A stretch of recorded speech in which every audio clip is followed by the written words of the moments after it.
Hello students, मैं doctor Gajendra पुरोहित और आप देख रहे हैं मेरा यूट्यूब चैनल जहां पर हम वीडियोस अपलोड करते हैं for engineering mathematics BSc. So student, आज स्टार्ट करते हैं एक नया टॉपिक।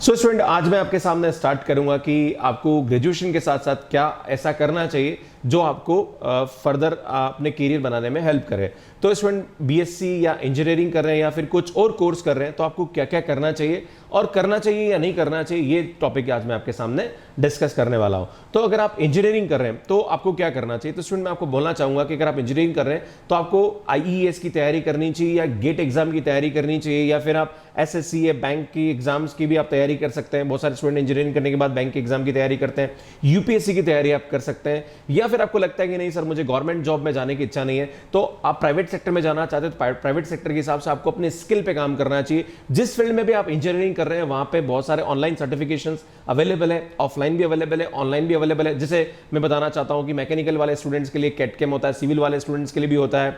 इवन आप बात करेंगे सैप का कोर्स होता है फॉर कंप्यूटर साइंस, बहुत सारे लैंग्वेजेस होती है, कोडिंग होती है, तो वो आप सीख सकते हैं। वेब डेवलपमेंट सीख सकते हैं। आजकल नए नए बहुत सारे प्लेटफॉर्म्स आ रहे हैं कंप्यूटर साइंस वाले स्टूडेंट के लिए, है ना, जैसे आर्टिफिशियल इंटेलिजेंस है, आईओटीज है, तो ये भी आप कर सकते हैं। इसमें अगर आप कंप्यूटर लाइक इलेक्ट्रिकल इंजीनियरिंग या इलेक्ट्रॉनिक्स करें तो वहाँ पे भी आपके पास बहुत सारे अलग अलग टाइप के कोर्सेज अवेलेबल रहते हैं। तो जिस फील्ड में आप इंजीनियरिंग कर रहे हैं उस फील्ड में आपको सर्टिफिकेशन कोर्सेज करते रहना चाहिए, क्योंकि ये बहुत ही जरूरी है। और आप बोलोगे सर कब से स्टार्ट करना चाहिए, तो आपको सेकेंड ईयर से ये काम स्टार्ट कर देना चाहिए। अब बताना चाहता हूँ कि सर हमारे पास टाइम नहीं होता है। नॉर्मली स्टूडेंट्स का होता है कि सर हम कॉलेज में इतने बिजी होते हैं कि हमारे पास ये टाइम नहीं होता है। तो भैया मैं आपको बताना चाहता हूँ, क्योंकि मैं अपना यूट्यूब चैनल रन करता हूँ और वहाँ पे जो एनालिटिक्स होता है उससे मैं बता सकता हूँ कि आप कब पढ़ाई करते हैं, क्योंकि हमारे पास इन सब का डेटा रहता है। तो नॉर्मली जब स्टूडेंट का एग्जाम होता है तब स्टूडेंट पढ़ता है, तभी हमारे पास बहुत एकदम हाइप क्रिएट, मतलब एक हमारे पास पिक जाता है जहाँ पर स्टूडेंट्स वॉच टाइम पिक हो जाता है और नंबर्स भी काफ़ी सारे होते हैं जब स्टूडेंट के एग्जाम होते हैं। जब नॉर्मली स्टूडेंट के एग्जाम नहीं होते तब हमें पता होता है कि बच्चा तैयारी नहीं कर रहा है, राइट। तो आप लोग जब पढ़ाई करते हो तभी करते हो जब आपका एग्जाम होता है। नॉर्मली स्टूडेंट का एटीट्यूड होता है उसके फालतू, उससे पहले वो कुछ करता भी नहीं है, राइट, तो टाइम वेस्ट ही करता है ना। तो मेरा ये कहने का मतलब उस टाइम को आप प्रॉपर यूटिलाइज करिए, क्योंकि ये स्टूडेंट लाइफ ही एक ऐसा समय होता है जहां पर आप अपनी स्किल पे काम कर सकते हैं, कुछ नया कर सकते हैं। क्योंकि नॉर्मली स्टूडेंट्स को मैं देखता हूं कि कहीं बाई चांस इंजीनियरिंग करने के बाद आप कहीं जॉब में लग गए और जॉब में आप इतने ओवर ऑक्यूपाई हो जाते हैं कि आपको अपनी स्किल पे काम करने का समय ही नहीं मिलता है, तो which is not right. Clear है। तो मैं आपको भी कहना चाहता हूं कि सेकेंड ईयर के साथ ही आपको ये सब काम करना स्टार्ट कर देना चाहिए।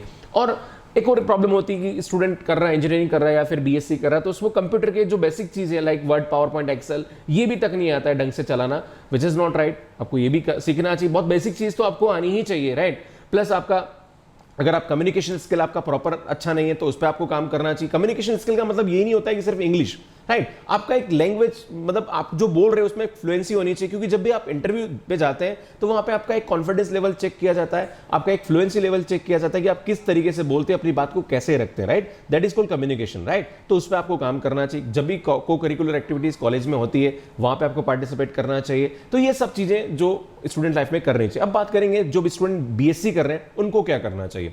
तो स्टूडेंट बीएससी अगर आप कर रहे हैं तो आपको नॉर्मली मैं देखता हूं स्टूडेंट को कि एक बीएड का ट्रेंड ज्यादा रहता है कि बीएससी करने के बाद बीएड करके फिर टीचर बन जाना।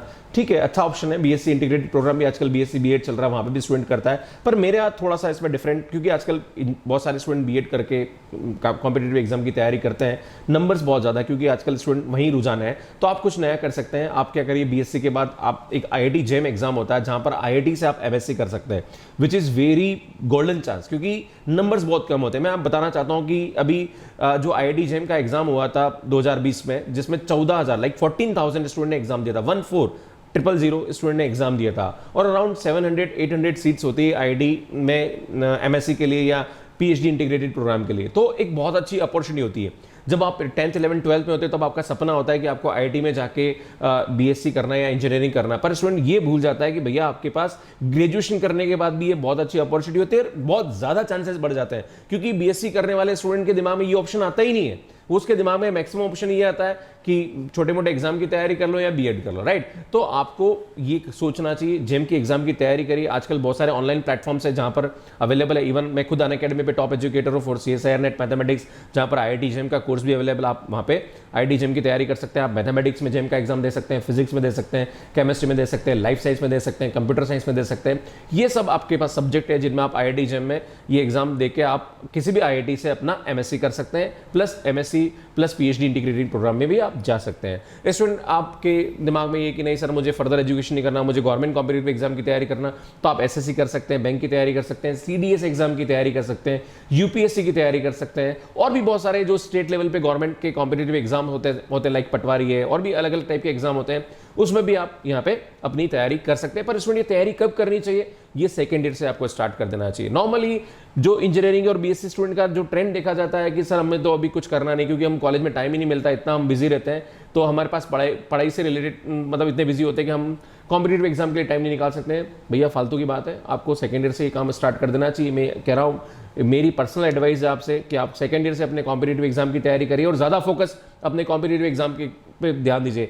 परसेंटेज के पीछे मत भागिए। अरे भैया आप 85-90% भी बना लेंगे ना, अगर आपके पास स्किल नहीं है या आपने किसी कॉम्पिटिटिव एग्जाम में क्रैक करने की आपके पास नॉलेज नहीं है, तो फिर वो परसेंटेज किसी काम के नहीं है, राइट। परसेंटेज का जमाना चला गया। हाँ 60% 70% तक होने चाहिए, इससे ज़्यादा परसेंटेज के चक्कर में भागने की जरूरत नहीं है। क्लियर है? रट्टा मार के परसेंटेज कोई भी ला सकता है, प्रीवियस ईयर क्वेश्चन करके भी कोई भी ला सकता है, ठीक है। एग्जाम दो, परसेंटेज लाओ, ठीक है, पर उतना भागने की जरूरत नहीं है। आप अपने स्किल पे काम करना चाहिए, क्योंकि सर्टिफिकेट एक ठीक है एक कागज की तरह है, पर जो मेन चीज होती है वो स्किल होती है। क्योंकि कंपनी में आप कहीं भी जाओगे तो इसके लिए एक एंट्री सर्टिफिकेट है, वो आप किसी भी कंपनी में एंटर करोगे उसके लिए, ठीक है, पर अल्टीमेटली घुसने के बाद तो आपको अपनी स्किल दिखानी पड़ेगी, राइट। तो अपने स्किल पे काम करना स्टार्ट करिए, जहां भी आपको लगता है वहां पे करिए। पर स्टूडेंट ये मेरी पर्सनल एडवाइस है कि इस पर आप काम करना स्टार्ट करिए। और अगर आपको और भी कुछ आपको लगता है कि सर ये टॉपिक पे भी आप डिस्कशन करिए, तो आप कमेंट बॉक्स में मुझे बता सकते हैं। नेक्स्ट वीडियो में उसी टॉपिक पे डिस्कस करूंगा और आपके नाम के साथ मैं डिस्कस करूंगा कि हाँ इन लोगों ने मुझे इस टॉपिक पे बात करने के लिए बोला था,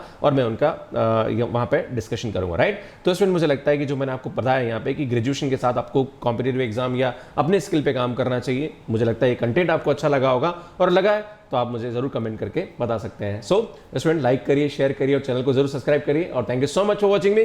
और मैं चाहता हूं कि आप क्या कर रहे हैं, इस वीडियो को देखने के बाद आप क्या करने वाले हैं, ये मुझे कमेंट बॉक्स में जरूर बताइए कि हाँ सर आपने मुझे बताया और अब मैं ये तैयारी करने वाला हूं, राइट। तो मुझे बहुत अच्छा लगेगा और मैं आने वाले टाइम में और भी ऐसे टॉपिक्स को लेके आऊंगा। So thank you so much, bye bye.